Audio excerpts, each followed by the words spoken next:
In other news now, Ratan Tata, who led the transformation of the Tata Group from a conventional corporate house into a $100 billion global conglomerate with high-profile acquisitions abroad, will retire today, ending a 50-year run in one of India's oldest business empires. Marking a generational change, Tata, who turned 75 today, will hand over the reins of the group to 44-year-old Cyrus Mistry, who has been chosen as his successor last year and formally appointed chairman earlier this month.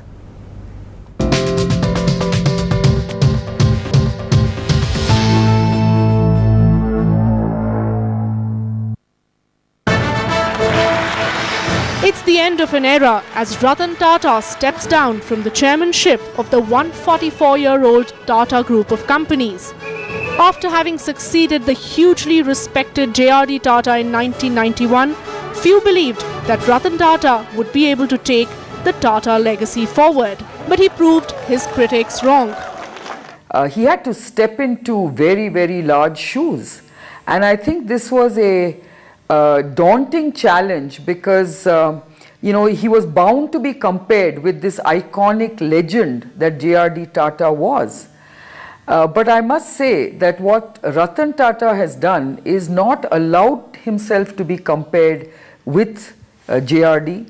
In fact, he created his own legend by doing something in such a unique and differentiated way that I think he stands out as this exemplary, legendary businessman industrialist. From a string of acquisitions which took the group global to redefining the automotive market, Ratan Tata has done it all, leaving a strong legacy for his successor, Cyrus Mistry, to build upon. Well, I think in one sense it's easy to understand why he gets so much attention. The business he runs accounts for about 7% of India's stock market, and as we know, you can drive a car, use a phone, drink a cup of tea, season your food with products from Tata. What is more difficult to understand perhaps is how he has become such a hero. In many ways he's a traditional figure, a dynastic man, and in some respects an old-fashioned character. And some of the work we did in our report is also designed to show that the financial performance of Tata Group overall has really been quite mixed. But I think, having said that, what he does stand for is two things. One is the importance of India's opening up to the rest of the world and the benefits it has got from that. And secondly, and perhaps most importantly, just the importance of integrity in business at a time when crony capitalism is in all the headlines. Ratan Tata himself admits the group's value system is its strongest asset. Well, I think the most important quality that sets apart the Tata Group and Ratan is their very strong sense of values, their determination to work in a manner where the growth of the country is inclusive. A very large part of their shareholding is with the Tata Trusts, which have large philanthropic and corporate social responsibility programs. The success of Ratan Tata's career shows up in statistics that define the Tata Group.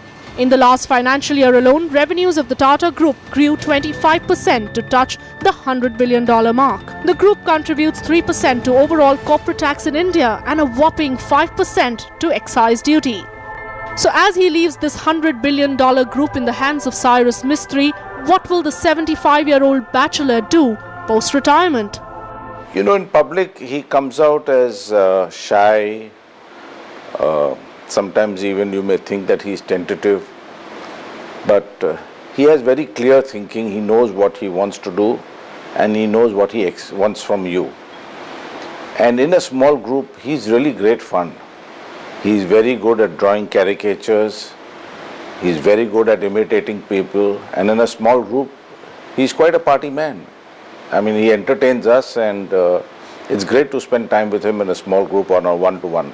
And I've always enjoyed those sessions and look forward to more of them now that he'll have time for it.